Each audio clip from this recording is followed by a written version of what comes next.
bumaba ako, nakita ko ang general manager nilang minahir nila. Tapos, yung chef. Sana mabait nga sila. Kailangan ko magbihis ang pang chef uniform dahil nilalagay nila ako doon sa restaurant. Nagkugas ako ng pinggan. Bisede. That's my course. At, ano pa? Mamaya alas 6 daw pasok ko na, alas 5 nasa baba na ako.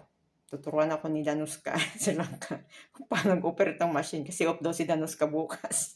May Danuska rin dito. And then, bukas alas 7 papasok ako dun sa kitchen. Siguro dapat alas 6 nandun na ako. Magpiprepare ng salad. Siguro dun yung trabaho dati ni Beraj. Dito na lang ako.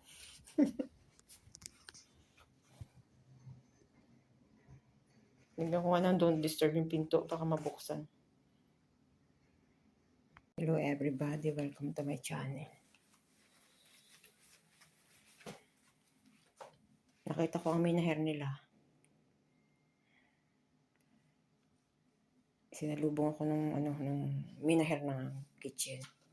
Turuan daw ako mag-operate ng machine. Magugas ako ng pinggan. Ewan ko anong gagawin ko dun sa loob. And then, kitchen. Baka maglilinis din ako ng dining area. Yeah, mag-dishwashing na ako. Hindi ako marunong pa dyan. Ngayon, binigyan na nila ako ng chef uniform. Pasok daw ako ng alas 6 ngayon, alas 5. Hanggang alas 9 siguro yun. Ng gabi. Kahit alas 11 pa okay lang. Then papasok ako bukas ng alas 7. Kasama ko yung kalahay siguro ni yun. Sadik.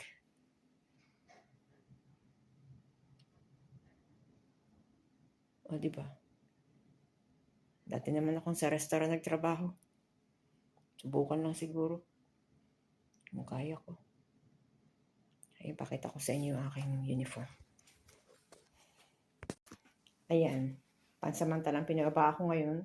Mag-alas 3. Kailangan, may 2 oras ako para magpahinga. Higa muna ako dito sa talikod ko. Dinala ako ni Chef dito sa Rehoboth para itinuro niya ako kung saan ako magtatrabaho ngayong gabi. Dito sa restaurant, sa lobby. Kainan ng mga guests. And then, pinatuturuan ako kung paano mag-operate ng machine. Dishwashing. Okay, kasama naman yan sa training course ko eh. And then, ngayon yun, alas 5, dapat nasa baba na ako, naka-ready na ako. Kasi aalis si Danuska. Alas 4. Danuska pangalan. Ngayon, dito naman ako, bukas, alas 7 doon sa kitchen. Teka, nalilito ako kung anong floor yun. Doon ang daan sa kabila. Hindi dito ako manggagaling. Bababa muna ako ng lobby. Doon nagkakape yung mga guests. Hanggang gabi yun. And then,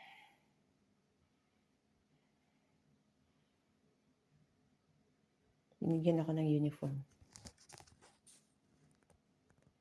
Pakita ko sa inyo. Ayan. Ito yung apron, pantalon. Ito yung apron, pantalon ko. Ang long sleeve daw kung gusto ko. Sabi ko ayoko ng long sleeve kasi papawisan ako. Mainit. Kasi ganyan lang. Sukatin ko nga ang itsura ko. Mamaya na. I-vlog ko na lang mamaya. See you in my next vlog.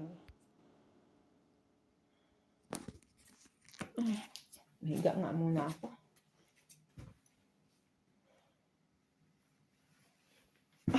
Sakit ang katawan ko.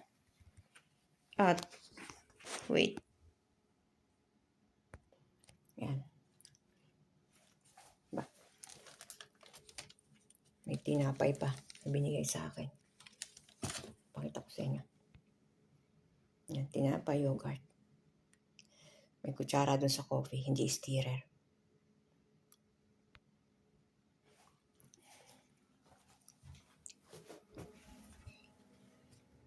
Yung stirrer niya.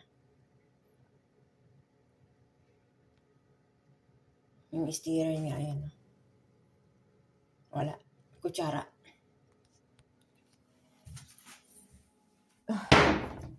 Balagan na ako. Simula pa lang ako balagan na. Anyway.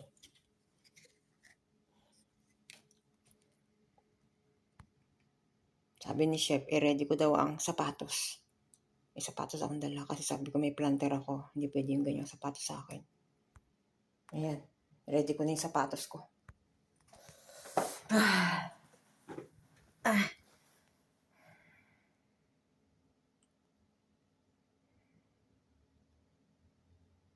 Negro ang makakasama ko. Mukhang matatapang ang mukha. Mukhang matatapang ang mukha.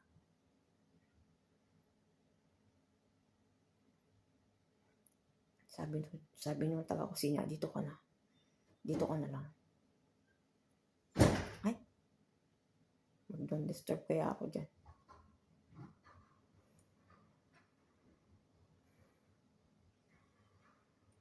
Parang natitense ako.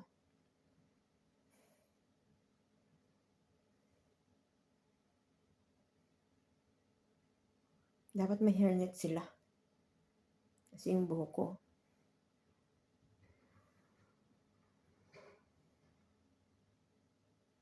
Parang mabait yung chef dito. Tapos mukhang mabait din yung HR. Yung minahir.